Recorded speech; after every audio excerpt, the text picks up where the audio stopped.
โอเคครับก็กราบสวัสดีคุณผู้ชมทุกท่านด้วยนะครับก็ยินดีต้อนรับเข้าสู่เกม Ultimate Sticker นะครับผมของค่าย PG นั่นเองนะครับซึ่งวันนี้ผมก็เอาทุนมาที่ 1,000 นะครับผมเดี๋ยวผมจะมาเล่นเกมนี้ให้ดูนะครับผมโดยการเน้นที่ผมจะเริ่มต้นเบสที่ 20 นะครับผมไปกันเลยครับออโต้ไปเลย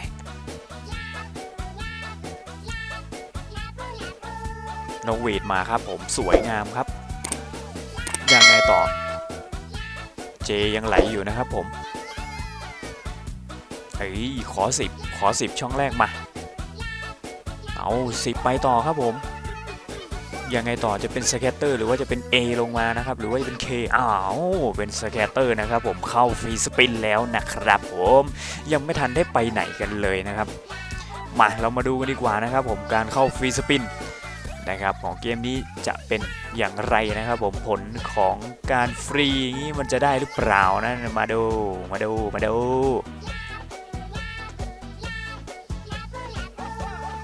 เจโอ้ยยังได้นกหวีดอยู่10ไปเจมา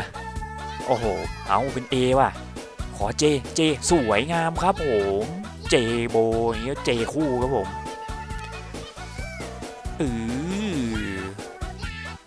ไปต่อครับยังไงต่อ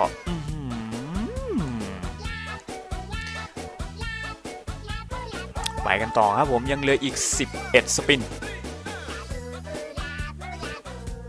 นกหวีดมา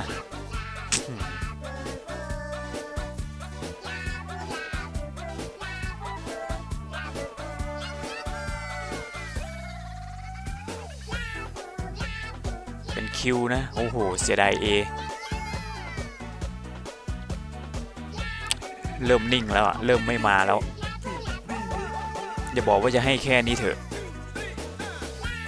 โอ้โหสุดท้ายครับไม่ให้นะครับผมโอ้โหมันให้มาแค่นี้จริงๆ1,551ครับผมไม่เป็นไรไปกันต่อครับผม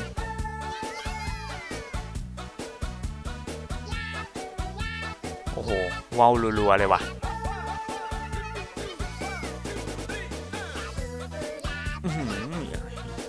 ขอเป็นเค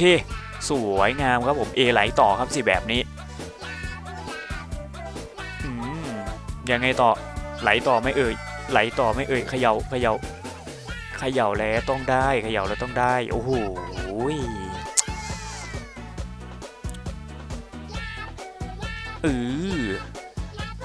เจไปยังไงโอ้โห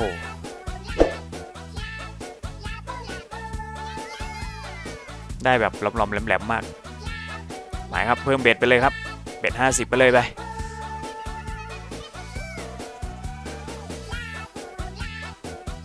นิ่งเลยโอ้โห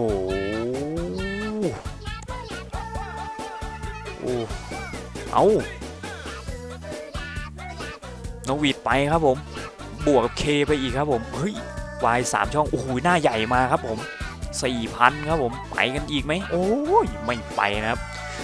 5,192 ครับดอกนี้มาดีเริ่มมาดีแล้วอย่าเพิ่งแผ่วดิเฮ้ยโอ้โหมาให้ดอกเดียว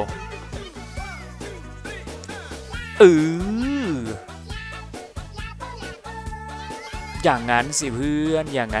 นโอ้โหวายเต็มกราฟเลย 4,000 ไปอีกเอาอีกดิสวยงามคิวมา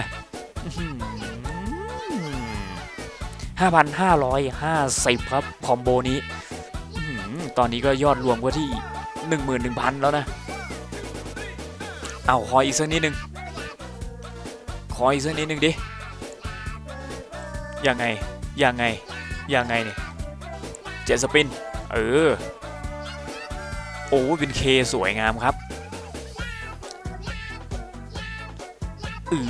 ไหลไปอีกโอ้โหภาพแบบนี้มันคุ้นเฮ้ยภาพแบบนี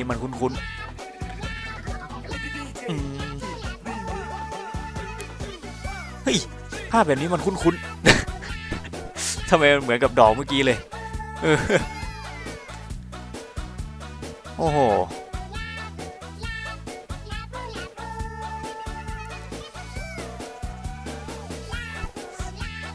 อ่ะอีกสักทีหนึ่งไปเนี่ยเอาเศษให้มันหมดเลยไปขอ10 ทีพอ